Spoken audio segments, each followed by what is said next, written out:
Visual Honey.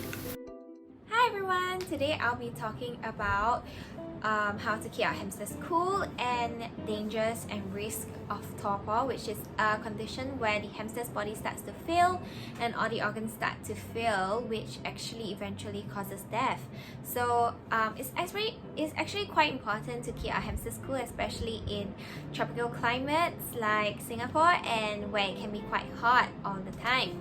So I will be sharing some things that you can do to keep your hamster cool, and also warn you about the dangers of torpor and how it happens and what to do when you suspect your hamster is going to torpor.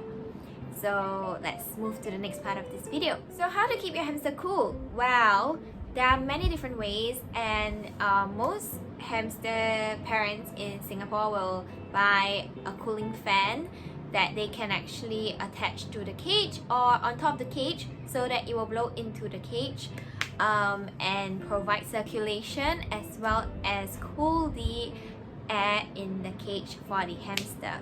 So it's also very important to place your cage in a suitable space. Do not put it right under the aircon, as that can actually be quite dangerous, where the temperatures might fall too low, and that wouldn't be very good for your hamster either, as it will actually have risk of going to torpor. And it can't be too hot, which is why we want to keep our hamsters cool, because they will actually experience heat exhaustion. And there have been instances where hamsters actually started to have difficulty breathing. So it is always important to keep the temperature within the ideal range so that your hamster can thrive and not fall sick.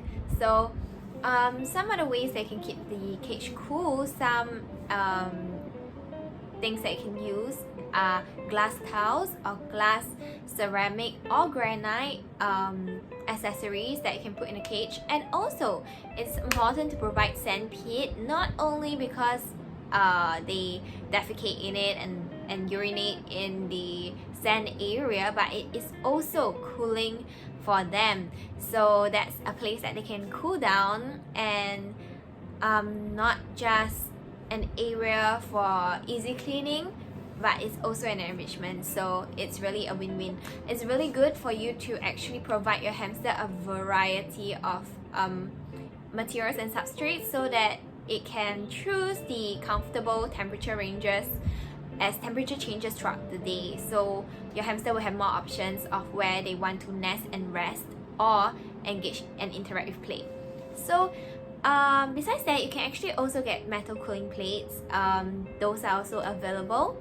And another way would be to put it in an air-conditioned room. If your place is always air-conditioned, then that is something that you can try as well. And some people would just use the normal standing fan to blow towards the area of the cage so that it is better ventilated. It's also important to make sure that the cage that you have for your hamster is it has suitable air vents, because some cages that have very small holes for air, actually there's not enough airflow in the cage, and that can actually cause difficulty breathing or respiratory problems in hamsters as well, because the the urine and all the bacteria and all the nasty smells will be concentrated within the cage, so that is really not good. Yeah. And other ways that you can keep your hamster cool would be to use some hamster owners actually use a kind of safe like container or some sort of like something to put ice in or cooling water in, so that it can cool down the space within the cage. So there are actually many different creative ways that you can go about cooling down the cage, and I hope some of these ways that I have mentioned in this video will be helpful to you. And so now let's talk about torpor. So what is torpor? Well, torpor is a condition where because hamsters have been domesticated and bred for domestication for a long time, they have actually lost their ability to hibernate as in the wild. So that is when the temperatures fall too low and this actually causes the metabolism of the hamster to actually fall so low that its organs start to fail and the body starts to shut down, and then eventually the hamster passes away because the body is no longer able to function. And usually, how do we identify this in the hamsters? Their bodies would turn stiff and cold. Their breathing will be very shallow, and they would be in a state of sleep, but you wouldn't be able to wake them up. So what can you do? First aid is to actually use a hot pad, a warm pad. Please remember not to use burning hot anything like a heating pad or anything like that to directly contact with the hamster, because you can actually cause the hamster burns instead.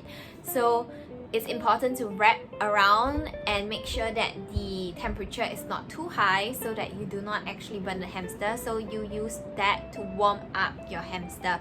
And some people, if they don't have that, then bring it close to the sunlight or someplace warmer, or even to your body, so you can use the warmth of your body to warm up your hamster.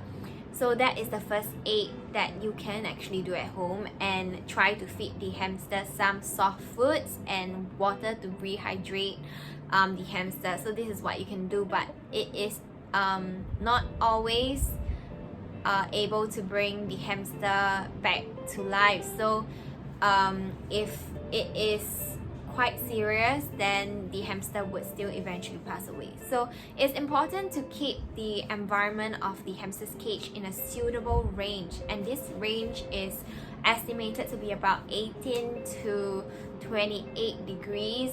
Ideally you want it to be 18 to 22 degrees, but for those who keep hamsters in Singapore and in the room without like any additional cooling things except for materials like accessories, there has been no issues with the hamsters. So it's just very important to always observe and provide the right kind of environment, right kind of materials, right kind of cage, and the right kind of temperature for your hamster, so that your hamster can not just survive but thrive and live well and not fall sick. So I hope this video was informative and helpful to you. If you enjoyed this video, please leave me a like and a subscribe. Thank you. Goodbye.